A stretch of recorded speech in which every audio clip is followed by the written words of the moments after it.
నమస్తే, welcome to plus TV Telangana. Ramji అనేటువంటి ఈ సంబంధించి గ్రామీణ ఉపాధి పథకం పేరు చేంజ్ చేయడం ద్వారా దాంట్లో రూల్స్ కూడా చేంజ్ అవ్వడం వల్ల ఉపాధి హామీలు పొందుతున్నటువంటి కూలీలంతా కూడా ఇబ్బందులు పడతా ఉన్నారు. కరెక్ట్ గా కూలీ వేతనం అందట్లేదని చెప్పి చాలా రోజులుగా డిపిఎఫ్ శంకరన్న కావచ్చు ఇతర బహుజన సంఘాల నుంచి ఎన్నో రోజులుగా పోరాటం చేస్తూ వస్తా ఉన్నారు. అందుకు పాత పద్ధతినే పాత యొక్క ఎంజీఎన్ఆర్ఎస్ నే తీసుకురావాలి, రామ్జీ ద్వారా చాలా ఇబ్బందులు పడుతున్నారు, చాలా రోజు కూడా పోరాటం చేస్తా ఉన్నారు. ఇదే అంశంపై మాట్లాడదాం. మనతో పాటు డిపిఎఫ్ శంకరన్న ఉన్నారు. అలా చెప్పండి, మీరు చాలా రోజులుగా మీ గలం విప్పిస్తా ఉన్నారు, దీనివల్ల కూలీల వేతనాలకు సరిగా అందట్లేదని చెప్పేసి పని విధానాలు తగ్గించబడ్డాయని చెప్పి రకరకాల చెప్తారు. ఎందుకు ప్రభుత్వాలు దీని పట్ల ఎందుకు అసలు ముందు వైఖరి చూపిస్తున్నాయి? ఎందుకు అసలు కనీసం దీనిపైన చర్చలు కూడా ఎందుకు చేయట్లేదు ప్రభుత్వం? ఒకటి, కేంద్ర ప్రభుత్వము బీజేపీ ఆర్ఎస్ఎస్ నాయకత్వం నడుస్తూ ఉంది. ఆర్ఎస్ఎస్ కు బీజేపీకి ప్రజలు ఒక జీవనోపాధి తోటి గౌరవంతో బతకడం ఆర్ఎస్ఎస్ కు కానీ బీజేపీ కానీ ఇష్టం ఉండదు. కాబట్టి క్రమక్రమంగా అన్ని చట్టాలను పథకాలను ఎత్తివేసేందుకు ప్రయత్నం చేస్తారు. ఆ ఎత్తివేతలో భాగంగా ఇవాళ జాతీయ గ్రామీణ మహాత్మా గాంధీ పేరుతో ఉన్న మహాత్మా గాంధీ జాతీయ గ్రామీణ ఉపాధి హామీ చట్టం, అది పోరాడి సాధించుకున్న చట్టం, ఆ చట్టాన్ని రద్దు చేసి విబి గ్రామ్జీ చట్టం అని చెప్పి వికసిత్ భారత్ అని చెప్పి ఒక రామ్జీ పేరుతో వచ్చే పేరుతోటి మేము దాన్ని రామ్జీ అంటలేం, గ్రామ్జీ అంటున్నాం. ఆ పేరుతోటి ఇవాళ చట్టం తీసుకొచ్చి కూలీల హక్కులు మొత్తము హరిస్తున్నారు.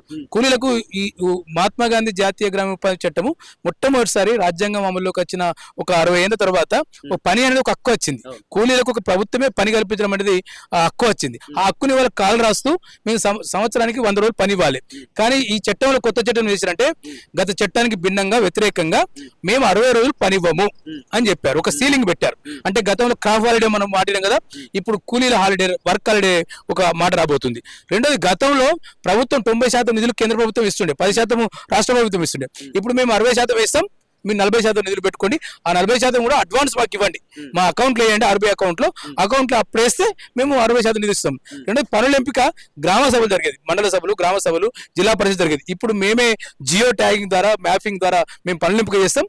మేము ఎంపిక చేసిన చోట, మేము ఎంపిక చేసిన ప్రాంతాల్లోనే పనులు జరగాలి తప్ప మీ ఇష్టం వచ్చినట్టు గ్రామ సభలు చేస్తాం. అంటే ఇదంతా ఒక రాజ్యాంగ స్ఫూర్తికి విరుద్ధం. 73, 74 రాజ్యాంగ సవరణ ఉంది. గ్రామ పంచాయతీలకు, మున్సిపాలిటీలకు ఒక అధికారం వచ్చింది. ఆ అధికారాన్ని మొత్తం కాలు రాసి వల్ల మేమే పనులు ఎంపిక చేస్తాం, జియో ట్యాగింగ్ ద్వారా మేమే నోటిఫికేషన్ ఇస్తాం. ఏ ప్రాంతంలో ఏబిసి అని ఒక వర్గీకరణ చేశారు. ఎక్కడైతే పనులు ఇవ్వనో మేము పనులు ఇస్తాం. పట్టణ ప్రాంతాల్లో ఏ అని, ఇంకో దగ్గర ఇంకో ఇట్టి పేరుతోటి మొత్తం ఉపాధి హామీ పథకాన్ని ఎత్తివేసే కుట్ర జరుగుతుంది. ఆ కుట్రకు వ్యతిరేకంగా ఇవాళ హైదరాబాద్ లో ఒక పెద్ద ఒక రౌండ్ టేబుల్ సమావేశం జరిగింది. ఎందుకు జరిగిందంటే విబి గ్రామ్ చట్టాన్ని మేము వ్యతిరేకిస్తున్నాం అని చెప్పి ఈ రాష్ట్ర అసెంబ్లీ తీర్మానం చేసింది. కాబట్టి జూలై 1న దేశవ్యాప్తంగా విబి గ్రామ్ చట్టం అమలుకు రాబోతుంది. కాబట్టి తెలంగాణలో కూడా దాన్ని అమలు చేయొద్దని మేము కోరుతా ఉన్నాం. ఎందుకు కోరుతున్నాం అంటే కూలీల హక్కులు మొత్తం అరించేసిర్రు, పని హక్కులు లేవు, గ్రామ సభల తీర్మానం లేదు, 60 రోజులు వర్క్ హాలిడే పెట్టబోతున్నారు, నిధుల కోత. ఇప్పటికే రేవంత్ రెడ్డి ఏం చెప్తాడు, మా దగ్గర డబ్బులు ఎక్కడ ఉన్నాయి అని చెప్తా ఉన్నాడు. ఈయన 40% నిధులు ఎక్కడికి వెళ్ళి ఇస్తాడు? ఇంతకుముందు 10% ఉద్యోగులకు ఉండే, ఇప్పుడు 40% అంటే రాష్ట్ర ప్రభుత్వాల మీద భారం పడుతుంది. రెండోది, అసలు రాష్ట్ర ప్రభుత్వాలతో చర్చ జరగలేదు, మేధావులతో పౌర సమితి జరగలేదు, ఈ పనిచేస్తున్న కూలీలతో ప్రభుత్వం చర్చ జరగలేదు. ఏకపక్షంగా, నియంతృత్వంగా, అప్రజాస్వామికంగా విబి గ్రామ్ చట్టం తీసుకొచ్చారు. పేరుకి ఏం చెప్తే మేము 125 రోజులు ఇస్తామని చెప్తున్నారు. 100 రోజులు దిక్కులేనాడు 125 ఎక్కడ ఇస్తాడు? కానీ అది ఒక పెద్ద బోగస్. అంటే 125 పేర్లతోటి పేదల హక్కులు మొత్తం కాలు రాస్తా ఉంది. బీజేపీ నాయకులు వచ్చి కేంద్ర ప్రభుత్వాలు కొందరు మంత్రులు ఏం చెప్తా ఉన్నారు అంటే కావాలనే గాంధీజీ పేరు తీసేసినందుకు అంటే కుట్ర జరుగుతా ఉంది. కానీ దీనివల్ల ఈ పేరు చేంజ్ చేయడం వల్ల చాలా బెనిఫిట్స్ వస్తా ఉన్నాయి, ఎక్కువ రోజు ఉపాధి పొందుతా ఉన్నారు, చాలా మందికి వేతనంలో పెరుగుతా ఉన్నాయి. ఎందుకు ఈ పేరు తీసేయడం కోసం, ఎందుకు దీన్ని పెద్ద ఎత్తున బూచిగా చూపిస్తున్నారు ఎందుకు అని చెప్పి మాట్లాడతాం. పేరు ప్రాబ్లం కాదు. మహాత్మా గాంధీ పేరు పెట్టడం అనేది అది నీకు ఇష్టం లేకపోవచ్చు, కానీ దేశ స్వాతంత్రం కోసం కొట్లాడాడు. చాలా మందికి ఇష్టం ఉండదు, మాలాంటి వాళ్ళు కూడా ఇష్టం ఉండదు, కానీ అది దేశం కోసం కొట్టాడండి ఆయన. ఆయన పేరుతో ఒక చట్టం వచ్చింది. నువ్వు రామ్జీ పేరుతో తీసుకొస్తావు, మరి రాముడి దేశానికి ఏం కాంట్రిబ్యూట్ చేసిండు అది కూడా వేరే చర్చ. అంటే ఆ పాత చట్టంలో కూలీలకు హక్కులు ఉన్నాయి, 100 రోజుల పని ఉంది, అక్కడ వర్క్ హాలిడే లేదు. నువ్వు ఇప్పుడు వర్క్ హాలిడే పెడుతున్నావు, నేను ఏడాదిలో 60 రోజులు పని అని అంటున్నావు. ఇది రాజ్యాంగ వ్యతిరేకం కదా, ఇది పాత చట్ట వ్యతిరేకం కదా. నువ్వు ఎట్లా చేస్తావు? 120 రోజులు అంటావు. ఇప్పటికి సగటుగా నువ్వు 40 రోజులు ఇవ్వలే పని, మొత్తం దేశవ్యాప్తంగా 40 రోజులు ఇవ్వలే. 6 నెలలు పని చేస్తే 6 నెలల వేతనాలు ఇవ్వలేదు. అంటే 6 నెలలు కష్టపడి కూలీలు పని చేస్తే నువ్వు చట్టం ఏం చెప్తుంది? 15 రోజులు ఇవాళ వేతనాలు పని చేసిన వెంటనే. కానీ నువ్వు 6 నెలలు ఎందుకు తీసుకుంటున్నావు? అంటే ఇట్లా మొత్తం చట్టంలో ఉన్న పని హక్కులు మొత్తం అరించేసి ఒక రకంగా మొత్తం స్కీమ్ ఎత్తివేసేందుకు ఇలా కుట్ర చేస్తుంది బీజేపీ. అంటే బీజేపీ ఆర్ఎస్ఎస్ డిఎన్ఎల్ ఉంది. అంటే పేదల ఆత్మగౌరవం బతకద్దు, పేదల జీవనోపాధి సరిగా ఉండద్దు, వాడు భిక్షం ఎత్తుకోవాలి, జీవితాంతం బానిసలాగా బతికించాలి, మనవాదని చెప్తారు కదా, బానిసగా ఉండాలి. అట్నే ఇవాళ వీళ్ళు చట్టం చేయబోతున్నారు కాబట్టి దీన్ని వ్యతిరేకిస్తున్నాం. ఈ చట్టం ఈ రాష్ట్రం అమలు కావద్దు. ఈ రాష్ట్ర అసెంబ్లీ కాంగ్రెస్ పార్టీ దేశవ్యాప్తంగా తీర్మానం చేసింది, మేము ఈ చట్టాన్ని వ్యతిరేకిస్తున్నాం. మహాత్మా గాంధీ జాతీయ గ్రామీణ ఉపాధి చట్టాన్ని యథావిధిగా కొనసాగించాలని కర్ణాటక అసెంబ్లీ తీర్మానం చేసింది, పంజాబ్ చేసింది, కేరళ చేసింది, తమిళనాడు చేసింది, తెలంగాణ ప్రభుత్వం చేసింది. కాబట్టి ఇక్కడ మీరు ఆ స్టాండ్ మీద నిలబడమని చెప్పి కాంగ్రెస్ చెప్తా ఉన్నాం. అంటే గ్రామీణ ప్రాంతాల్లో ఏదైతే వర్క్ చేస్తాం ఉపాధి హామీ పథకం కింద పనిచేసిన వాళ్ళకి ఎవరికి కూడా దీని గురించి తెలియదు. అంటే పేరు చేంజ్ చేయడం వల్ల 120 రోజులు ఉపాధి వస్తా ఉన్నాయి, వేతనం కూడా ఎక్కువ పెంచుతామని చెప్తా ఉన్నారు అని చెప్పేసి వాళ్ళు ప్రలోభాలు లొంగి వీళ్ళు కూడా ఒప్పుకునేటువంటి ఛాన్స్ ఉంటుంది. వాళ్ళ దగ్గరికి వెళ్ళి మాట్లాడే ప్రయత్నం జరగబోతున్నా మీరు ఉపాధి హామీ కూలీల దగ్గరికి వెళ్ళని ఏమన్నా? అంటే మేము ఇప్పటికే మేడే ప్రపంచ కార్మిక దినోత్సవం నుంచి జూన్ 16 వరకు డొమెస్టిక్ వర్కర్స్ డే వరకు ఒక క్యాంపెయిన్ చేస్తా ఉన్నాం DBF గా. ఇట్లా అనేక సంఘాలు, వ్యవసాయ కార్మిక సంఘాలు, రకరకాల సంఘాలు దీన్ని వ్యతిరేకిస్తూ ప్రజల్లో చైతన్యస్తున్నారు. ఏ కూలి దీనికి అనుకూలంగా లేడు. మేము గ్రామీణ ప్రాంతాల్లో చాలా గ్రామాలు తిరిగి కూలీ దగ్గర పని ప్రదేశాలు తిరిగినప్పుడు ఎక్కడ కూలీలు దీనికి సానుకూలంగా లేరు. వాళ్ళే ప్రచారం చేసుకుంటారు. బీజేపీ ఎంపీ రఘునందన్ లాంటి వాళ్ళే ఒక బోగస్ ప్రచారం చేస్తున్నారు. నేను ఆ 40 రోజులు పని ఉన్నాడు, నువ్వు 120 పెట్టిస్తావు, మొత్తం 60 రోజులు సీలింగ్ పెట్టావు కదా, ఆ సీలింగ్ పెట్టినప్పుడు ఇంకా పని ఎక్కడ దీనికి? అంటే పని హక్కులు మొత్తం కాలు రాసినావు కదా, దీనికి ముందు సమాధానం చెప్పు. బడ్జెట్ ఇప్పుడు నువ్వు 60 రూపాయలు ఇప్పుడు ఏం చెప్తుంది కేంద్ర రాష్ట్ర ప్రభుత్వం 40% ఇస్తే మేము ఇస్తామంటాడు. రేవంత్ రెడ్డి ఏం చెప్తాడు, నాకు డబ్బులే లేవంటాడు. లేదు ఇంకో రాష్ట్రం నాకు డబ్బులే లేవంటాడు. అంటే దక్షిణాది ఇక్కడ ఇంకొక పెద్ద కుట్ర ఉంది. నార్త్ ఈస్ట్ స్టేట్లకేమో 90% కేంద్ర ప్రభుత్వం ఇస్తుంది, దక్షిణాది రాష్ట్రాలకేమో 60% ఇస్తుంది. అంటే ఇదేమి విభజన? రాజ్యాంగం అంటే, దేశం అంటే, కేంద్ర ప్రభుత్వం అంటే ఒకేలాగా అమలు కావాలి కదా.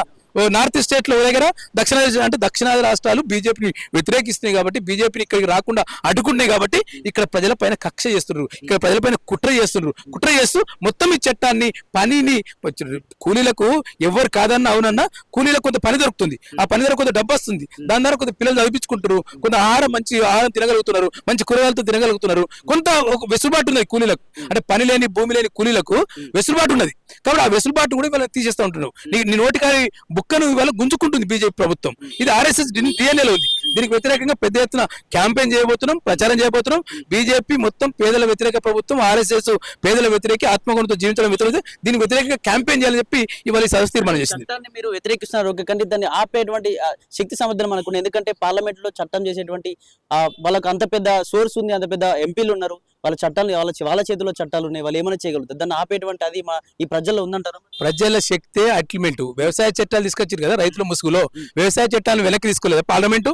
పెద్ద ఎత్తున దేశవ్యాప్తంగా ఢిల్లీని చుట్టుముట్టి ఇప్పటికే ఉపాధి హామీ హక్కుల పరిరక్షణ కోసం దేశవ్యాప్తంగా నరేగా సంఘర్షణ మోర్చా ఆధ్వర్యంలో ఒక పెద్ద ఉద్యమం నడుస్తూ ఉంది. ఇది మీడియా లెక్కలు కనిపిస్తలేదు కానీ రాజస్థాన్, గుజరాత్, ఉత్తరప్రదేశ్ అనేక రాష్ట్రాలలో మనం ఫిబ్రవరి 2 నాడు అన్ని రాజధాని కేంద్రాల్లో, రాష్ట్ర రాజధాని కేంద్రాల్లో ఒక పెద్ద ఎత్తున ఆందోళన జరిగినాయి. ఈ VB గ్రామ్ చట్టాన్ని వ్యతిరేకిస్తూ అనేక సంఘాలు విడివిడిగా చేస్తా ఉన్నాయి, ఐక్యంగా కూడా చేస్తా ఉన్నాం. కాబట్టి ఇది ప్రభుత్వం ఫైనల్ కాదు, ఇక్కడ పార్లమెంట్ ఫైనల్ కాదు, ప్రజలు ఫైనల్. ప్రజలు ఏం చెప్తే పార్లమెంట్ అది చేయాలి, ఎందుకంటే వాళ్ళ ఓట్లు వేసుకొని అధికారంలోకి వచ్చిండు. కాబట్టి ప్రజా వ్యతిరేక, కూలీ వ్యతిరేక చట్టాలు నువ్వు ఎట్లయితే వ్యవసాయ చట్టాలను వెనక్కి తీసుకున్నావో అట్నే రేపొద్దుగాల కూలీ చట్టాలను వ్యతిరేక తీసుకోవాల్సి వస్తుంది, రేపొద్దుగాల లేబర్ కోడ్లను రద్దు చేసుకోవాల్సి వస్తుంది, తిరిగి కార్మిక చట్టాలను అమలు చేసుకునే పరిస్థితి వస్తుంది. ప్రజల శక్తి ముందు ఏ మోడీకి ఎందుకు పనికిరాడు, రైతుల ముందే పనికిరాలి కదా. నువ్వు ఢిల్లీని చుట్టుముడి చేసినావు కదా, అదే స్ఫూర్తి మాకు ఇవ్వాలి. రైతాంగం చేసిన ఉద్యమమే కూలీలకు ఒక స్ఫూర్తి. ఆ స్ఫూర్తితోటి తిరిగి కూలీల హక్కుల్ని, పని హక్కుల్ని కాపాడుకుంటాం, రాజ్యాంగ హక్కుల్ని కాపాడుకుంటాం. చివరిగా ఉపాధి కూలీలకు కావచ్చు, ఈ రైతులకు కావచ్చు, లేకపోతే ప్రభుత్వాలకు ఏం చెప్పాలనుకుంటాం మీ DBF ద్వారా? ఒకటి మేము ప్రభుత్వాలకు చెప్తా ఉన్నాం, రాజ్యాంగం ద్వారా ఒక చట్టం అమల్లోకి వచ్చింది 60 ఏళ్ల తర్వాత. 20 ఏళ్ల కింద పథకం వచ్చింది, 20 ఏళ్ల తర్వాత ఇది బాగాలేదు, ఇంకో కొత్త తీసుకొస్తే ఎట్లా? దీన్ని తీసుకొచ్చినప్పుడు చర్చించాలి కదా. రాష్ట్ర ప్రభుత్వం చర్చించలేదు, కూలీ సంఘాలతో చర్చించలేదు, కూలీలతో ప్రజలతో చర్చించలేదు. రాజ్యాంగానికి భిన్నంగా కేంద్రీకృతత్వం, నియంతృత్వంతో చట్టం అమలు చేయమని చెప్తున్నాను, దాన్ని వ్యతిరేకిస్తున్నాం మేము. కాబట్టి ప్రభుత్వం దీన్ని వెనక్కి తీసుకోవాలి. ఈ VB గ్రామ్ చట్టాన్ని వెనక్కి తీసుకొని, నువ్వు పేరు సమస్య కాదు ఇక్కడ, నువ్వు VB గ్రామ్ చట్టంలో కూలీ హక్కులు హరిస్తున్నావు కాబట్టి ఆ కూలీ హక్కుల 60 రోజులు పని, గ్రామ సభ తీర్మానం లేదు, నోటిఫికేషన్, బడ్జెట్ ఇవన్నీ ఉన్నాయి కదా. ఇవన్నిటికీ బడ్జెట్, కూలీలకు కావాల్సిన బడ్జెట్ ఇవ్వు, కూలీలకు కావాల్సిన 10 దినాలు ఇవ్వు. మేము 100 రోజులు నువ్వు అంటున్నావు, నువ్వు 100 రోజులు అంటున్నావు, మేము 200 రోజులు అడుగుతున్నాం. కూలీల ఉద్యమాలు 200 కడుతున్నాం. నువ్వు కనీస వేతనం ఎంత ఇస్తున్నావు? 300 పేరు ఉంది కానీ 100 రూపాయలు 120 రూపాయలు దాడతలేదు. మేము 800 అడుగుతున్నాం. మేము చెప్పడం కాదు, సుప్రీంకోర్టు చెప్పింది కనీస వేతనం ఉందని చెప్పి. 18th పే కమిషన్ చెప్పింది కనీస వేతనం ఉండాలి, కూలీలకు 600 నుంచి 800 కూలీ పెంచాలని చెప్పి. 100 దాడతలేదు. కాబట్టి కనీస వేతనం పెంచు, 10 దినాలు పెంచు, నియంతృత్వ ప్రజాస్వామిక విధానాలను వెనక్కి తీసుకొని ఒక ప్రజాస్వామిక రాజ్యాంగ విధానాలు అమలు చేయమని మేము కోరుతా ఉన్నాం.